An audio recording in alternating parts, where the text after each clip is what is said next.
안녕하세요.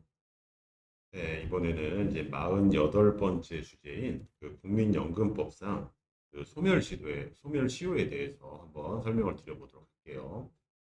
자, 보시게 되면 이거는 제가 문제를 먼저 좀 읽어드리고 해설을 먼저 드리고 다시 보기로 와서 좀 설명을 하는 방식을 쓰겠습니다.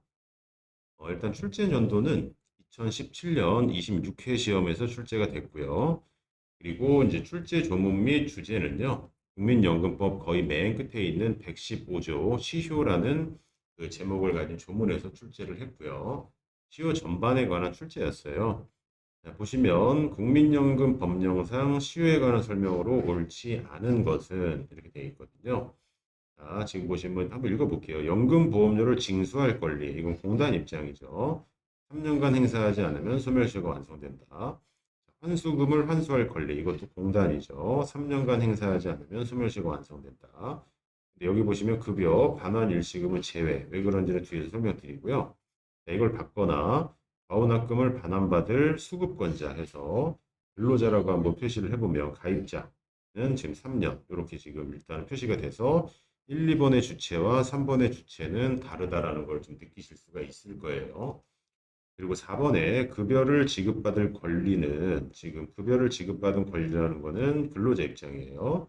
그 급여 전액에 대해서 지급이 정지되어 있는 동안은 시효가 진행되지 않는다.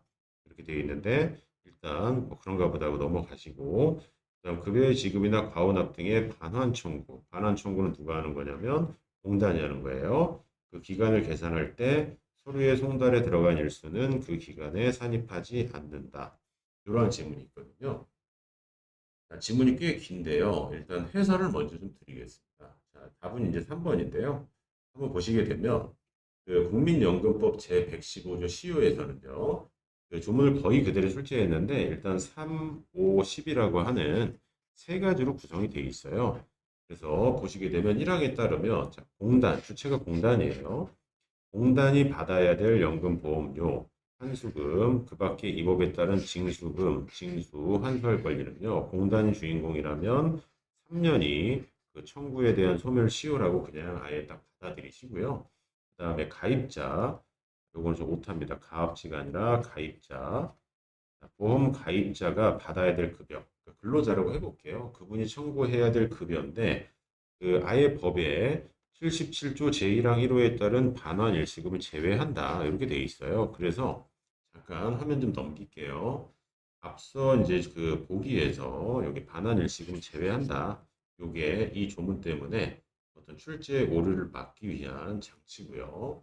자, 이랬을 때 어쨌든 그 가입자, 근로자, 물론 이제 지역가입증 근로자가 아니지만 그냥 근로자라고 한번 해보면 그분이 받거나 과원합을 반환받을 수 있는 수급자, 가입자 등의 권리는 5년이에요.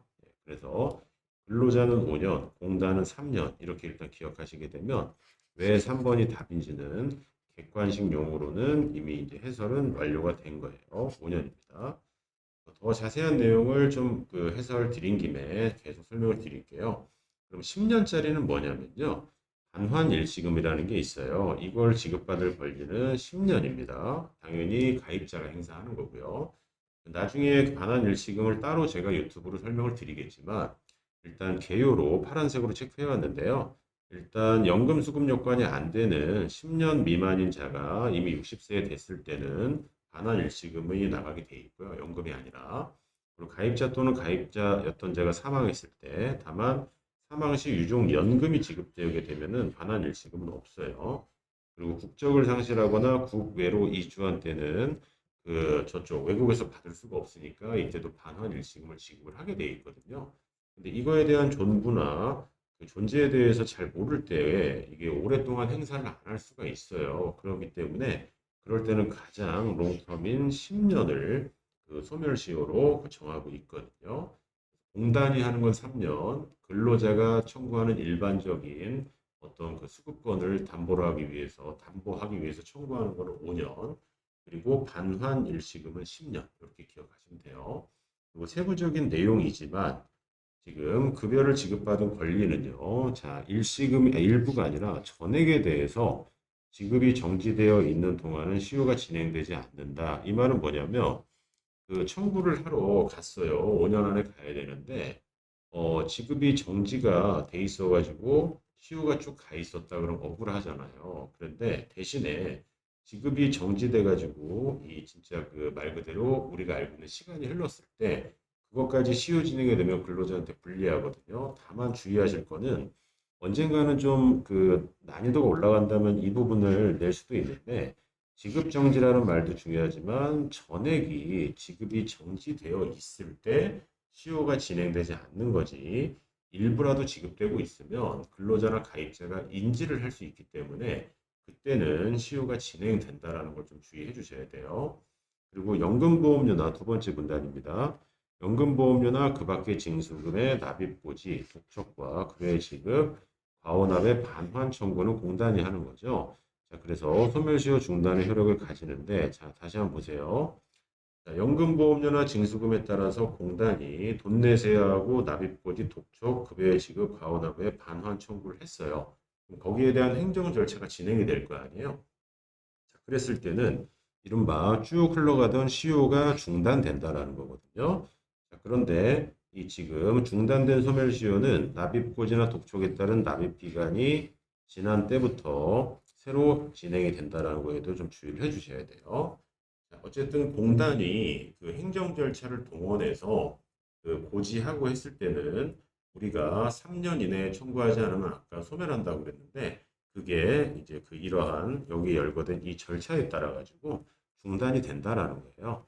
그래서 뭐 소멸시효 중단 사유에 대해서도 여기는 납입고지, 독촉, 급여의 지급, 과오납 등의 반환 청구에서 1, 2, 3, 4 해서 뭐 낼 수도 있는데 여기서는 그냥 전체적으로 그냥 그 출제를 했습니다. 그리고 마지막으로 이제 가입자의 보호를 위해서요. 그 115조 1항에 따른 급여의 지급이나 과원업 등의 반환 청구에 관한 기간을 계산할 때 그 서류에 송달에 들어간 일수는 그 기간에 산입하지 않는다라는 거거든요.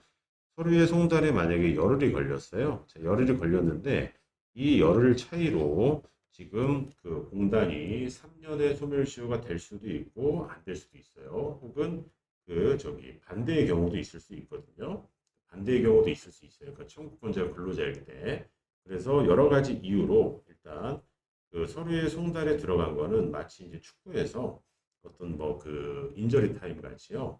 그 실질로 들어가는 어떤 경기 시간 수에 포함시키지 않고 심판의 재량에 있긴 하지만 그런 것처럼 서류의 송달에 들어간 일수는 어쨌든 기간에 산입하지 않고 이 송달된 후에 우리가 서로 당사자가 인지하고 나서 그 실제 근무가 아니라 실제 그 시간과 일수, 연수 요 부분이 그 소멸시효 중단이 아니라 소멸시효의 이 어떤 기산의 범위에 들어갔다라는 거거든요. 그래서 다시 한번 말씀드리면은 그 이 소멸시효와 관련해서는 공단이면 3년, 그 다음에 가입자 또는 근로자면 5년, 반환 일시금이면 10년 이렇게 되고요. 좀 다소 지역적인 얘기였지만 여기에 있는 서류 송달 기간은 지금 그 기간에 산입하지 않는다. 그리고 여러 가지 행정 행위가 있으면은 소멸시효 중단된 효력을 가지는 거고 그 독촉에 따른 납입 기간 지난 때부터 다시 새롭게 기산한다 이 말은 중단시키게 되면은 공단이 다시 계속 게임을 할 수 있다라는 그런 의미예요. 자, 그래서 그 하나만 더 다시 한번 말씀드리면 요 전액이 정지되어 있을 때 시효가 진행되지 않는다라는 것도 실무적으로 중요한 거니까 기억을 한번 해보세요. 자, 여기까지가 국민연금법상 시효에 관한 설명이었습니다.